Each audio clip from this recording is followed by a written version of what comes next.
Shalom, shalom, shalom a todos vocês. Tudo bem com vocês? Espero que sim. Aqui é o professor Ney Yosef, que está junto com você e nós vamos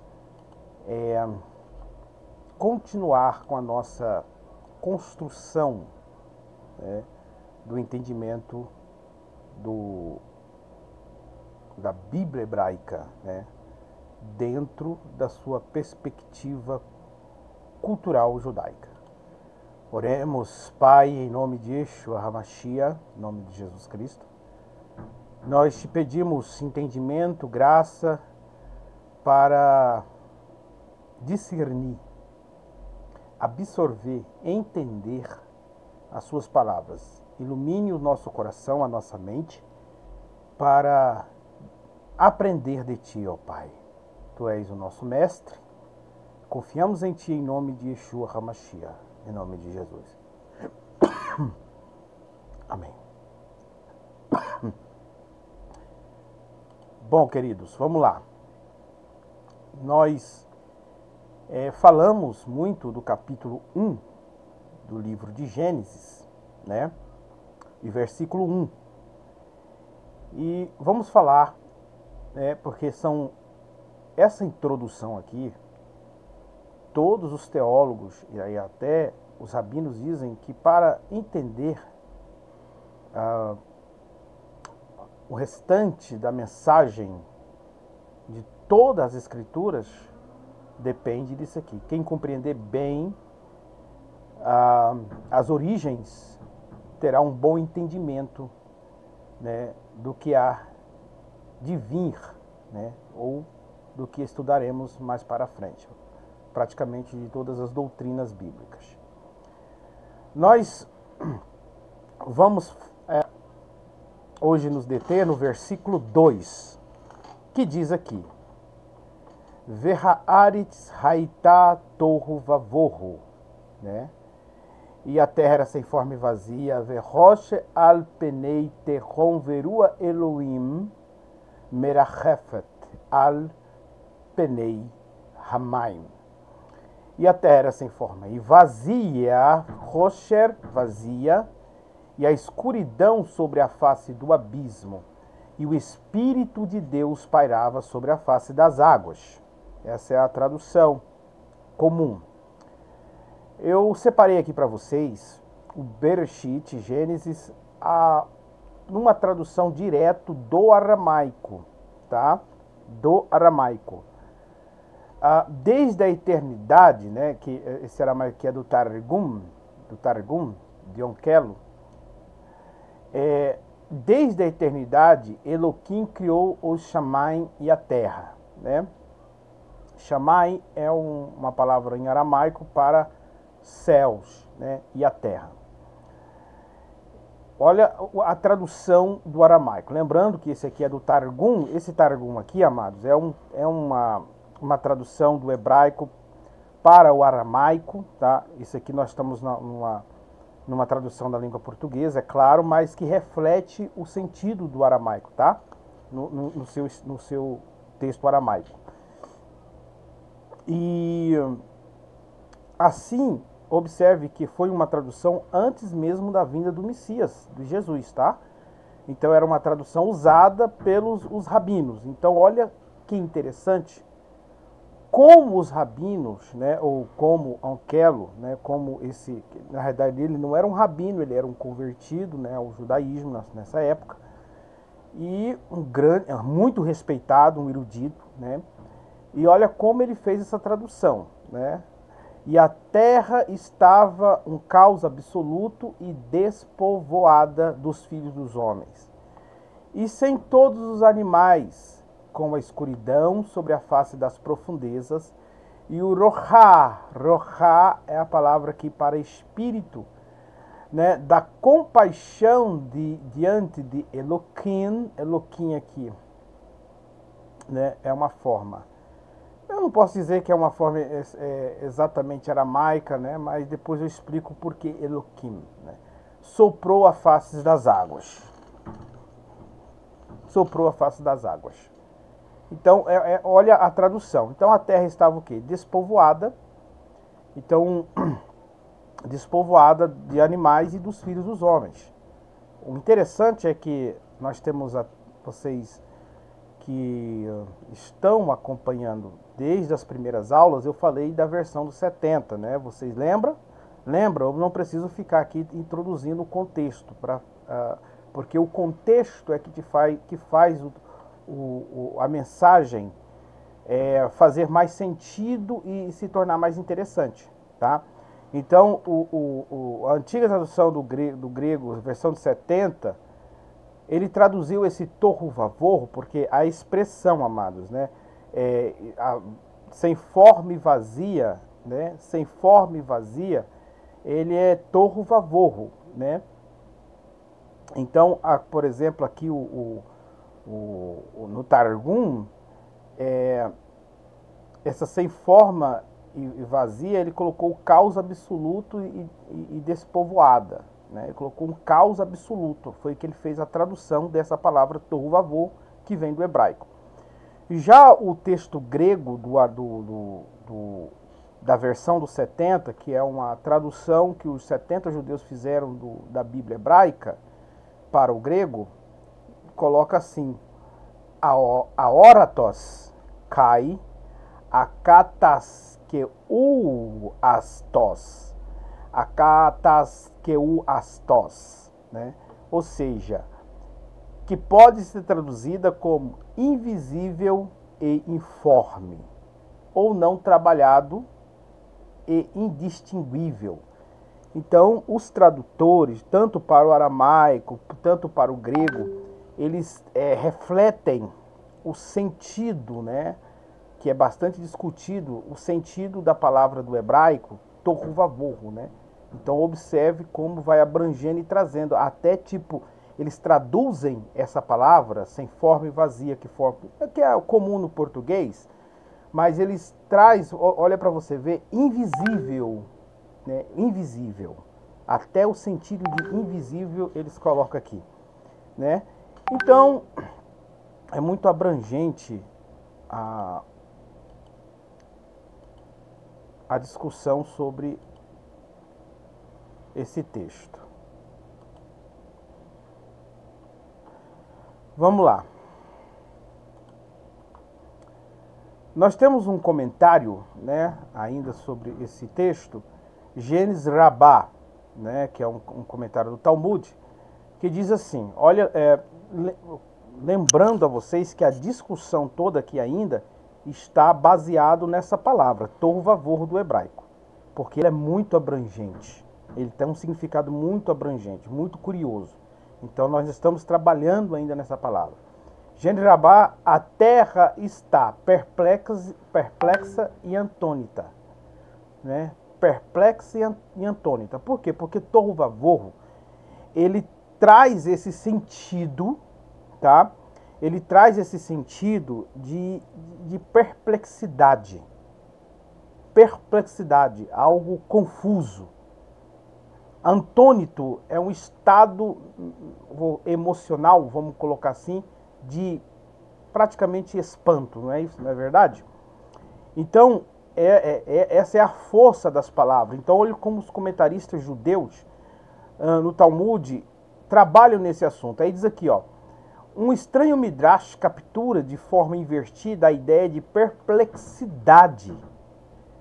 Ele muda essas palavras ligeiramente para ler Torá e Borá, né? Torá e Borá, chocado e confuso, né? O tohu vavorro, chocado e confuso, atribuindo a perplexidade à terra.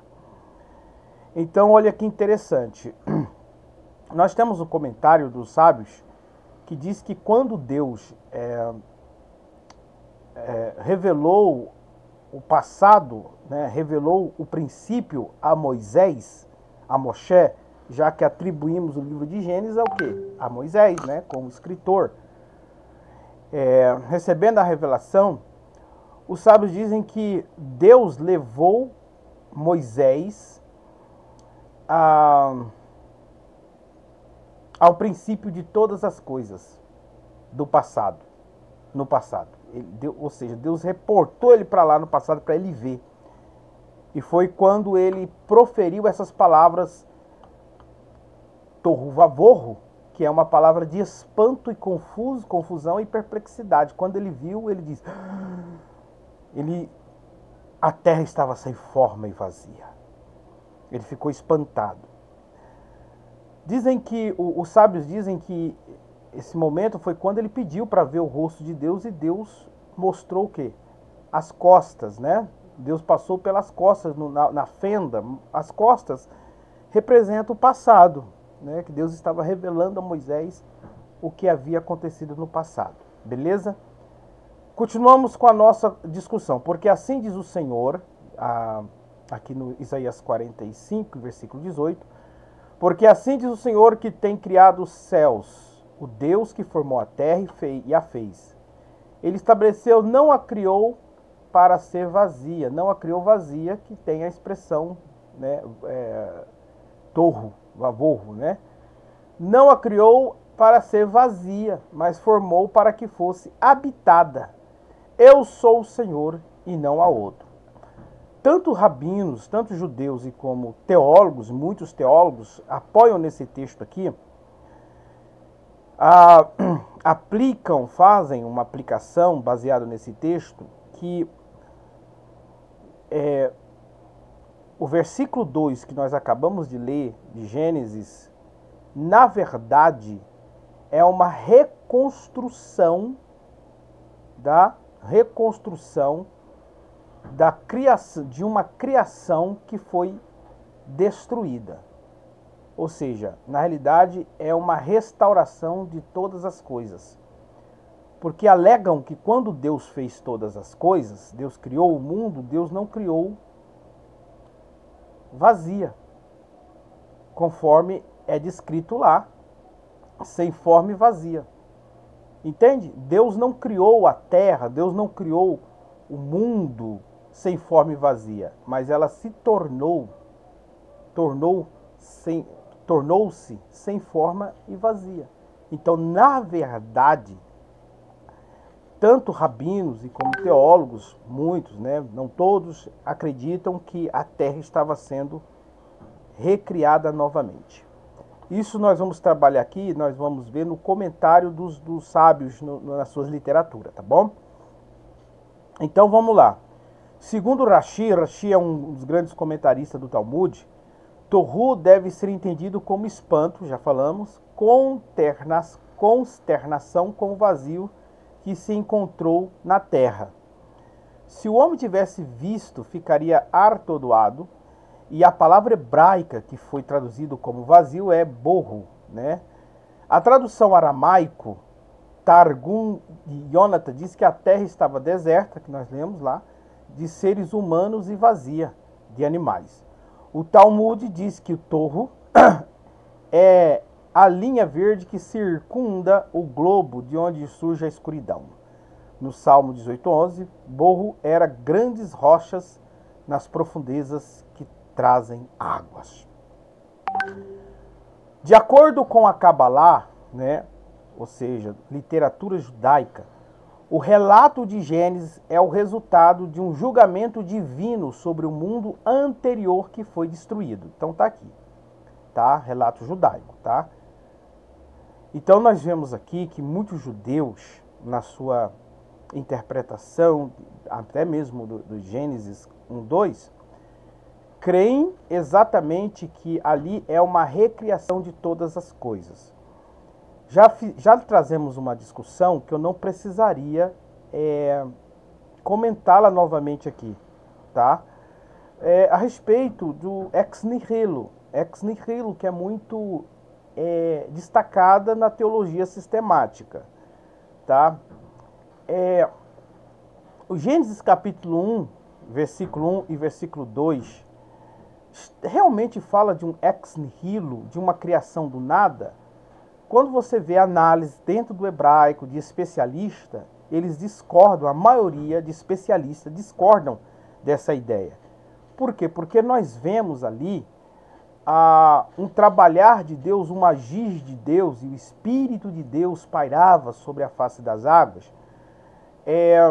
muitos comentaristas, né, judeus, traduzem, interpretam essa ideia do Espírito de Deus ali como o trono de Deus, tá, gente? O trono de Deus, o agir do trono de Deus, ou seja, o trono de Deus, ele pairava, ele flutuava, né? Ele agia ali no meio desse caos ali, até mesmo com a intenção de restaurar todas essas coisas. Eu estou falando de questões de comentários, tá? Se você quer ficar no literal, como você entende, eu vi o Espírito de Deus está ali, realmente quer entender isso, para mim, tudo bem. Nós só estamos trabalhando aqui com perspectivas diferentes. Gente, só vou fechar a porta aqui, direitinho aqui, e já volto.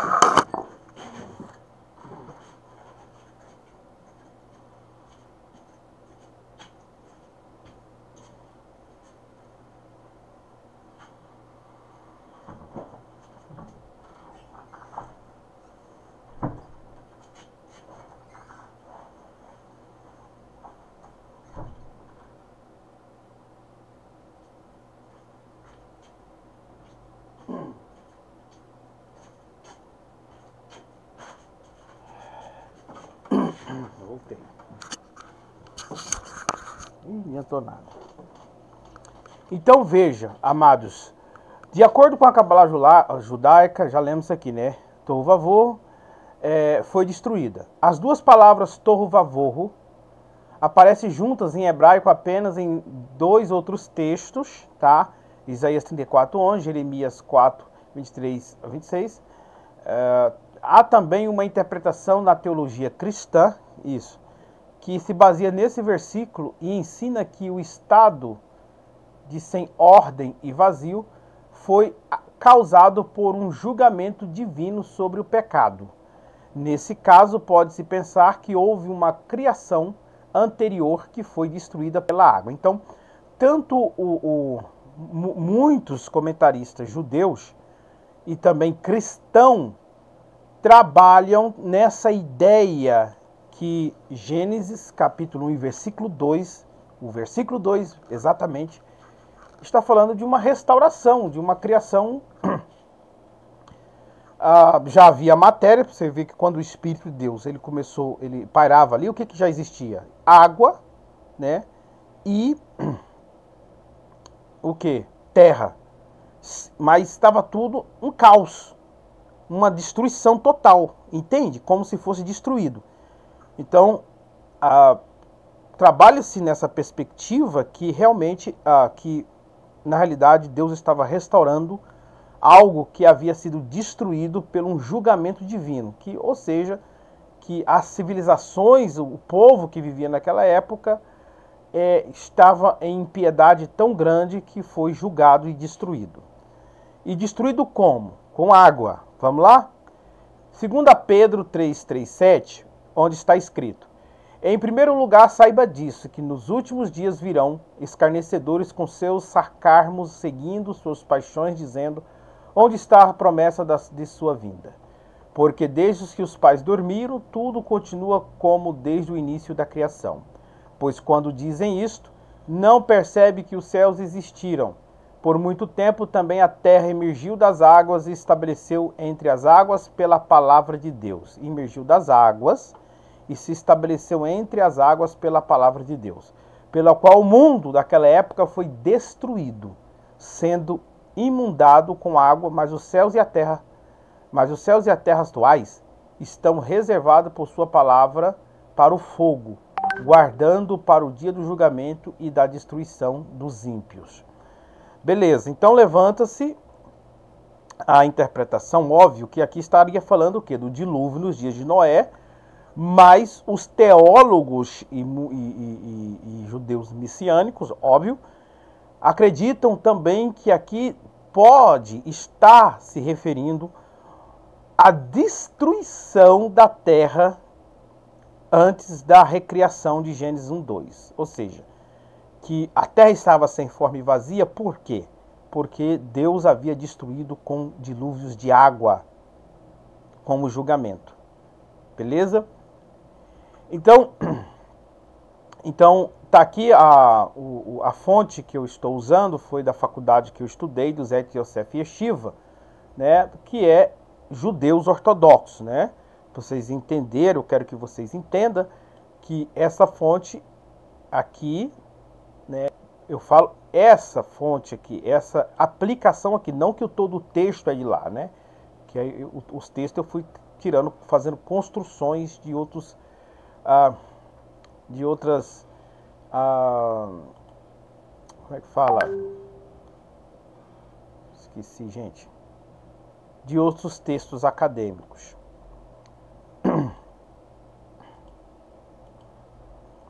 Então, eu usei Yosef Yeshiva e Yeshiva, né, que são faculdades judaicas, foi onde eu estudei. E esse comentário aqui, a parte daqui, ó, aqui não, daqui eu já tirei deles, né, do comentário deles. Este texto diz que o mundo anterior foi destruído pela água e que os céus e as terras atuais estão reservados para o fogo. E isso é interpretado de tal forma que houve a destruição de uma criação anterior no meio da água. Tá vendo? No entanto, é provável que Shaliach Kefa, que é apóstolo Pedro, tá, gente? Kefa, porque Pedro, né? Pedro é uma tradução assim, não corresponde ao pé da letra, né? O nome verdadeiro do apóstolo, que é Kefa, que nós chamamos de Pedro, o nome dele era Kefa, tá? Esteja falando da destruição que ocorreu no dilúvio. A mesma teoria também ensina que a destruição do mundo anterior foi resultado da queda do anjo Hillel. Aqui está a coisa interessante, tá? Talvez vocês não saibam, né?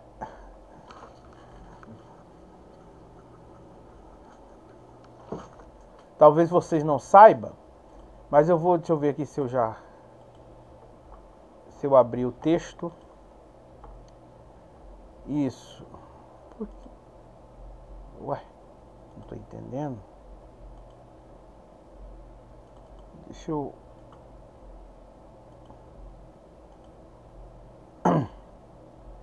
Eu vou colocar aqui o texto não de Ezequiel, tá? Primeiro eu vou ler isso aqui, depois vou pegar, está lá em Isaías. Hillel, Ezequiel 28, 12. Eu vou pegar o texto hebraico aqui de Ezequiel 28, 12, e vocês vão ver algo interessante aqui.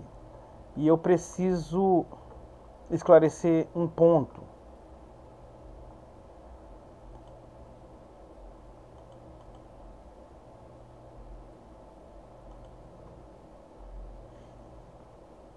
Para vocês aqui. Deixa eu ver se eu acho. 28, 12. Ezequiel 28, 12. Isso mesmo. Bem Adan. Não é esse não.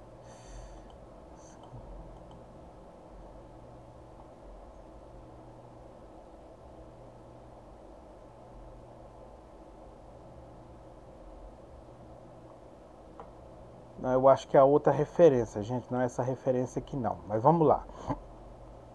Luzeiro é citado, Ezequiel 28, 12, 19. Para indicar esse querubim, tinha o seu santuário na terra uma criação anterior.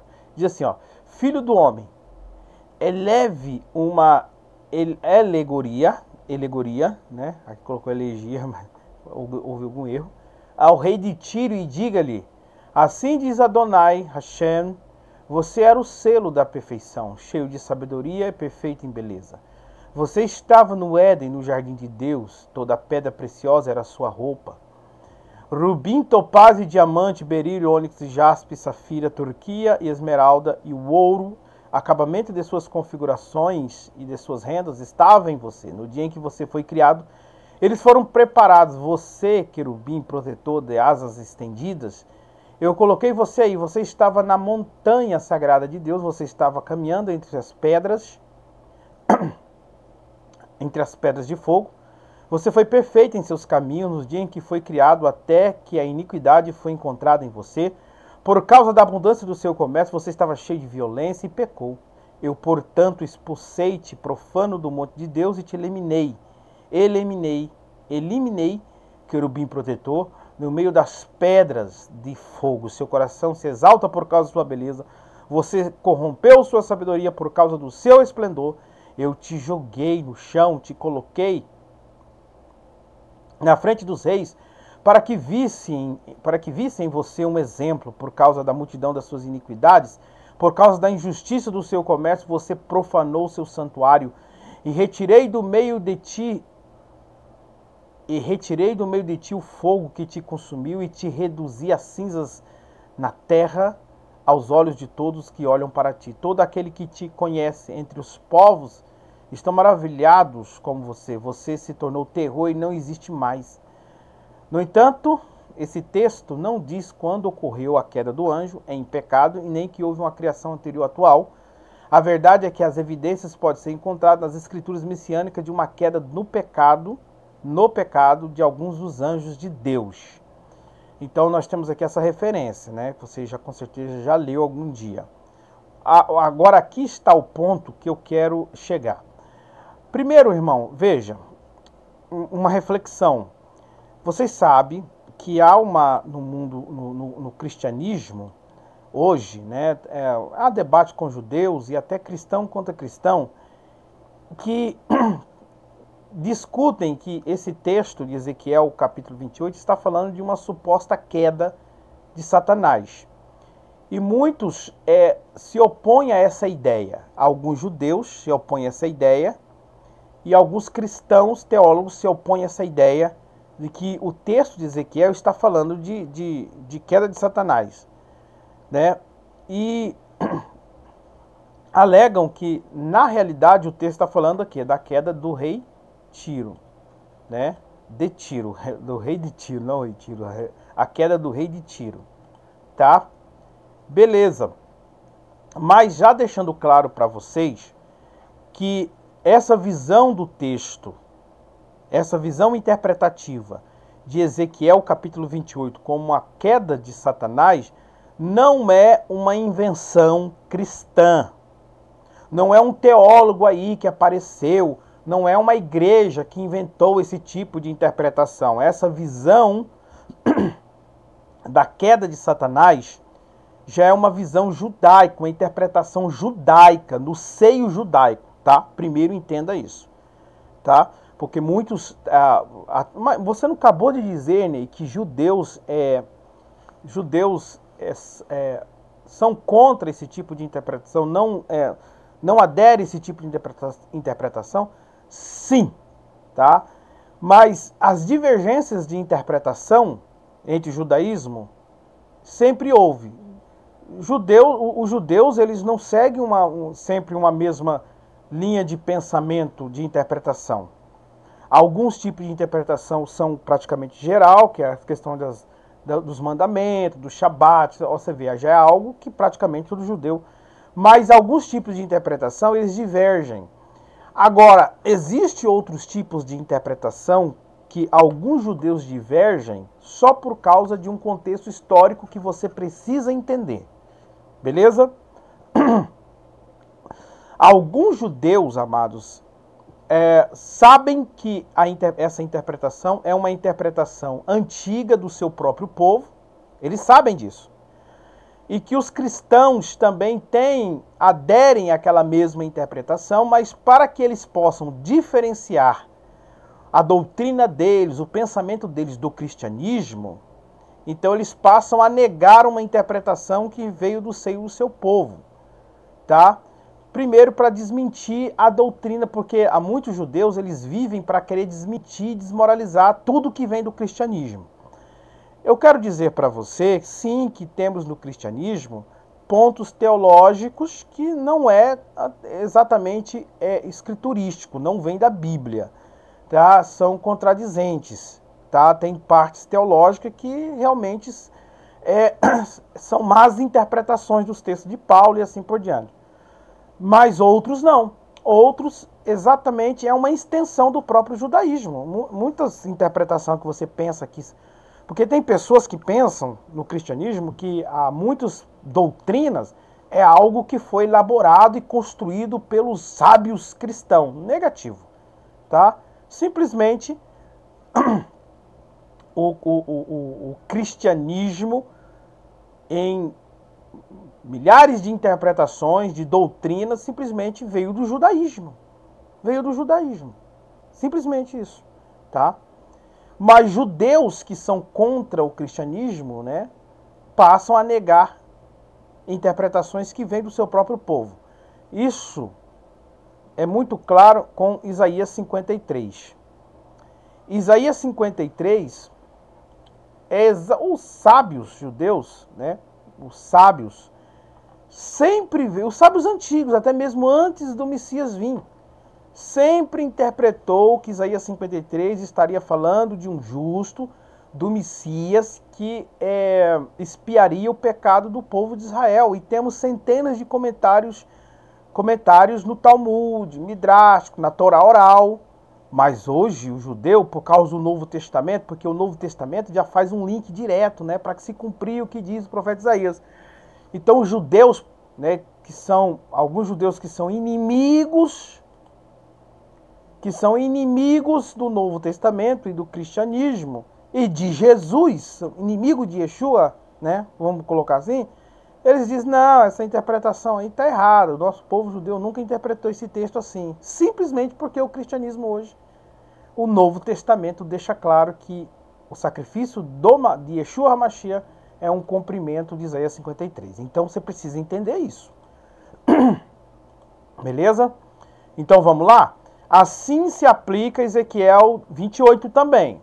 Então se você vê alguns judeus negar essa ideia, pelo menos na sua maioria, é simplesmente para desfazer do que o cristianismo acredita. Mas essa ideia do querubim ungido caído, isso aqui não é fruto do cristianismo. Isso aqui já era do próprio judaísmo antigo, que via esse texto no Tanar como a queda de quem? De Hillel. Você quer ver? Hillel, Ney? Hillel, isso mesmo. O nome dele é Hillel. Isso dado pelo judaísmo, tá? Como assim? Tá aqui, ó. Ó.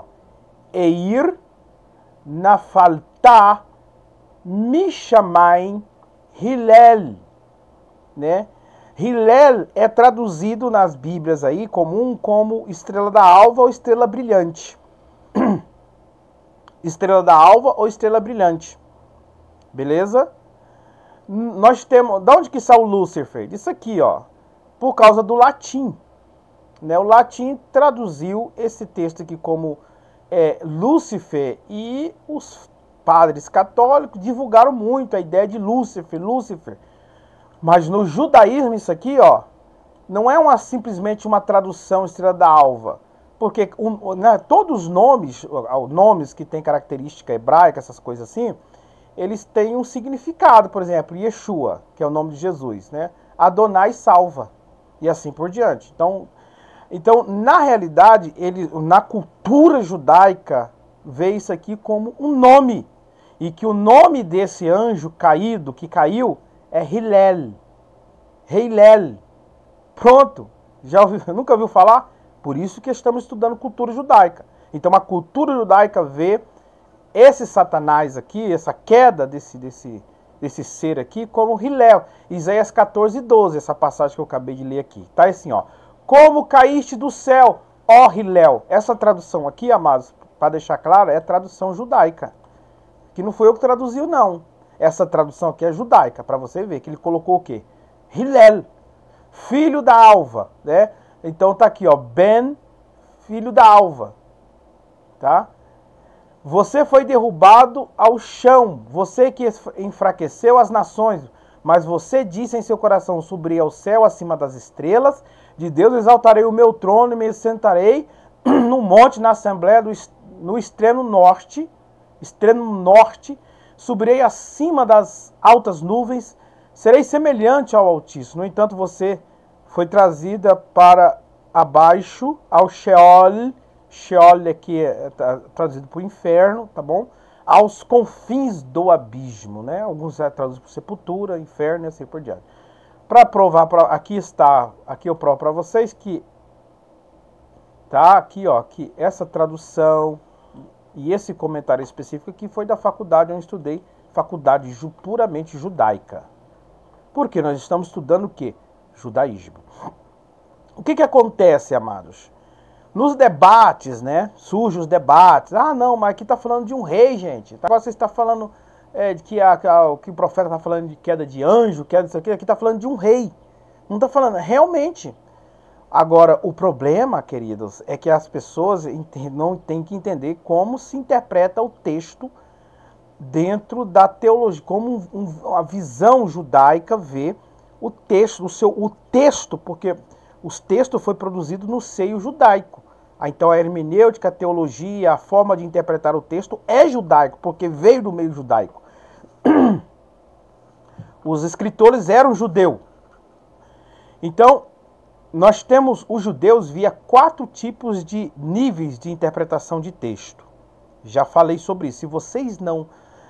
se eu não falei, eu acho que eu falei já.